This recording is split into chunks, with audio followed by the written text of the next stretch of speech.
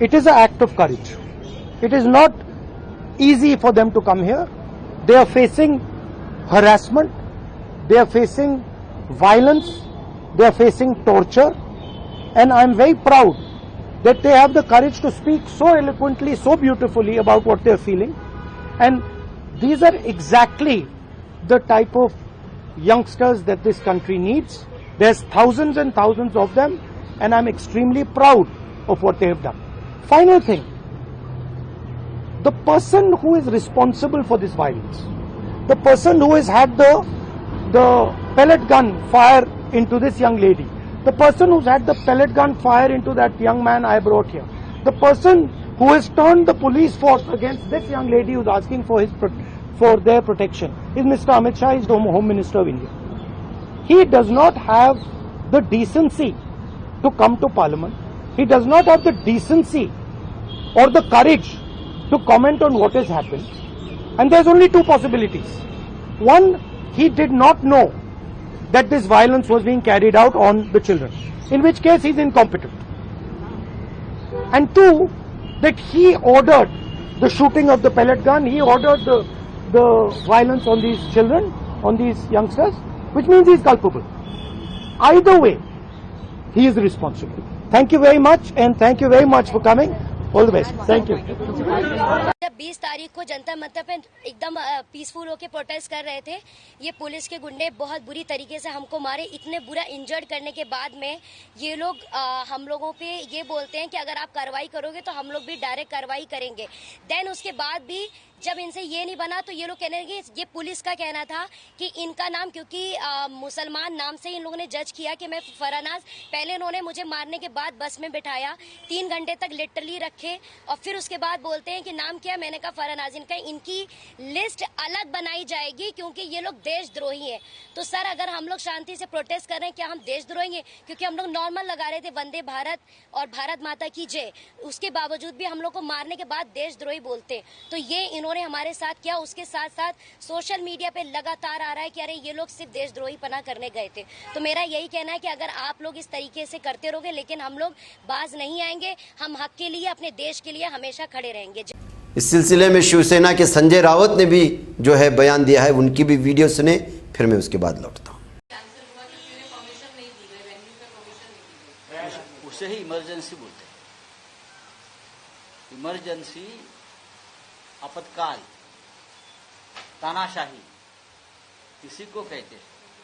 आप राहुल गांधी से, leader of opposition से डर रहे हो, बहुत डरते हैं आप लोग। इस डर के मारे तो गृह मंत्री और प्रधानमंत्री जी नहीं आ रहे।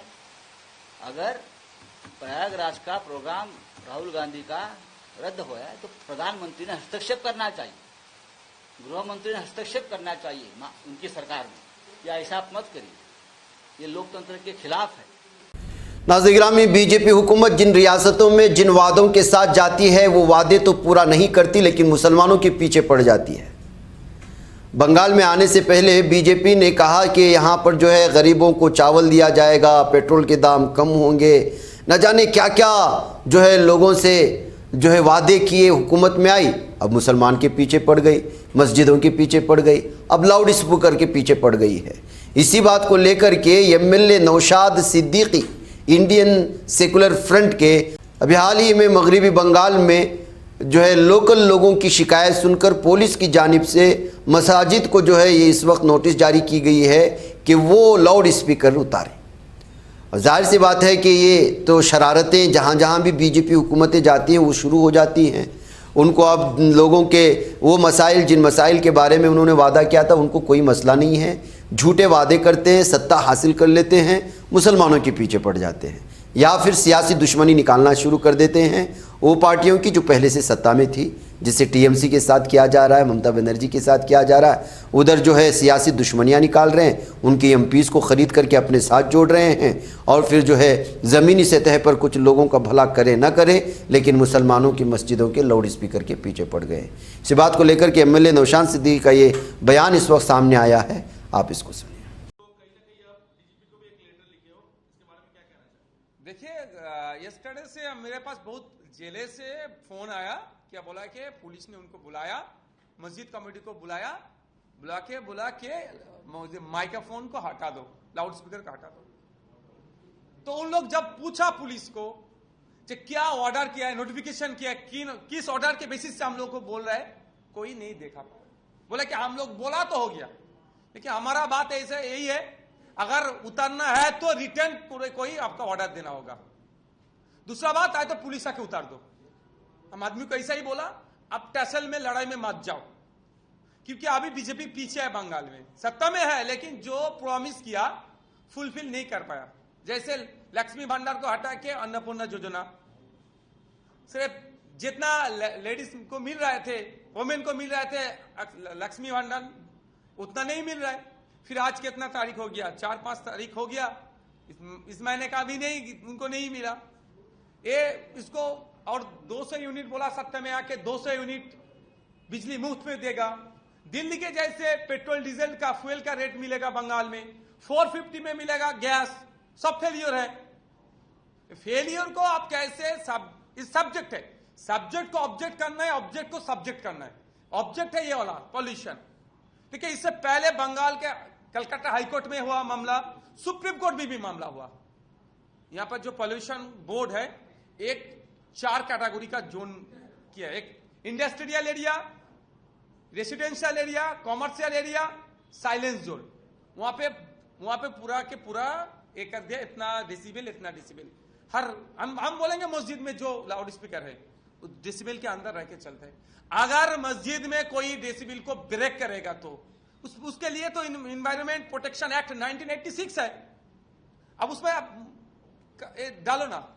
नहीं, अभी कुछ दिन पहले तस्लीमा नसरीन को लेके आया था मुसलमान को भड़काने के लिए। मुसलमान ने उनके तरफ नहीं मुड़ के नहीं देखा, इग्नोर कर दिया।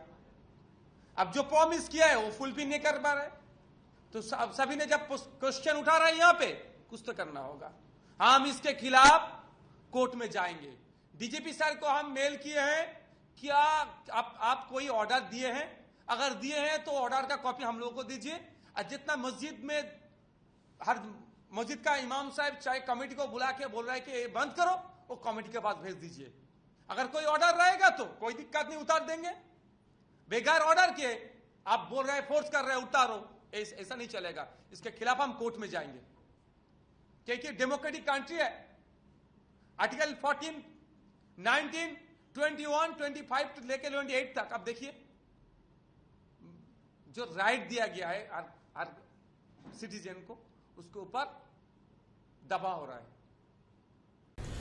नाज़रीन गिरामी, कर्नाटक में जब से इस वक्त काबीना में तोसी हुई है और मुख्तलिफ लीडरान को जिनको उम्मीदें थी उनसे वो वजारतें छूट गई हैं, जिनको उम्मीदें नहीं थी उनको वजारतें मिल गई हैं, तब से कांग्रेस के अंदर बहुत ज़्यादा ही अनबन शुरू हो चुकी है। अगले आने वाला मरहला कर्नाटक में कांग्रेस के लिए कैसा होगा ये तो कहना वक्त से पहले होगा, लेकिन जिस तरह की सूरत हाल इस वक्त कर्नाटक के अंदरूनी सतह पर हो रही है, कांग्रेस के अंदरूनी सतह पर हो रही है, वो तो साफ नतीजा जाहिर करती है कि अगले इलेक्शन में शायद ही कांग्रेस जीत पाए। यही वजह है कि इस वक्त मीडिया लगातार कांग्रेस के अंदर इस वक्त जो अनबन है, दूरियां हैं, और जिस तरह से जो है बहुत सारे एमएलएस इस वक्त जो है इस्तीफ़े दे रहे हैं, या उनके चाहने वाले जिस तरह से एहतिजाजात दर्ज कर रहे हैं वजारत छूटने की वजह से, उसको लेकर के DK शिव कुमार जो CM है कर्नाटक के, उनसे सवाल किया तो उन्होंने जवाब दिया कि जो है जाहिर सी बात है कि सबके अपने अपनी जो है उम्मीदें होती हैं और कांग्रेस के साथ वो पार्टी के साथ जुड़े हुए हैं। इस तरह का उन्होंने जवाब दे कर के वहाँ से खिसकने की कोशिश की है, लेकिन हकीकत यह है कि अंदरूनी सतह पर बहुत ही ज़्यादा कर्नाटक में कांग्रेस में दूरियां पैदा हो रही हैं। आप इसको सुनें। There is no problem. Only problem with the media. Sir, you want to create more problem? We don't have any problem. Definitely, there are some seniors which we have to respect their sentiments. But there are only 33 seats. There are 140 plus 40 MLCs. Totally 170 is there. Everyone is eligible. So I don't deny their desire. But we all have to work hard. All of us has to work unitedly. And all of us are committed. All are very loyal to the party. They all have brought Congress party in Karnataka. नाज़रीन गिरामी, इस वक्त हिंदुस्तान में कानवड़ यात्रा ज़ोरों पर है और जानते हैं, और कानवड़ यात्रा जब निकलते हैं तो किस तरह जुल्म सितम की कहानियाँ अलग अलग निकल कर के आती हैं। ऐसे में बिलखुसूस मुसलमानों को ये कानवाड़िए जिन रास्ते से गुज़रते हैं वहाँ से परहेज़ करने की ज़रूरत है। और बाकायदा कानवड़ यात्रा के दौरान कई मकामात से तसादुम की ख़बरें भी सामने आ रही हैं।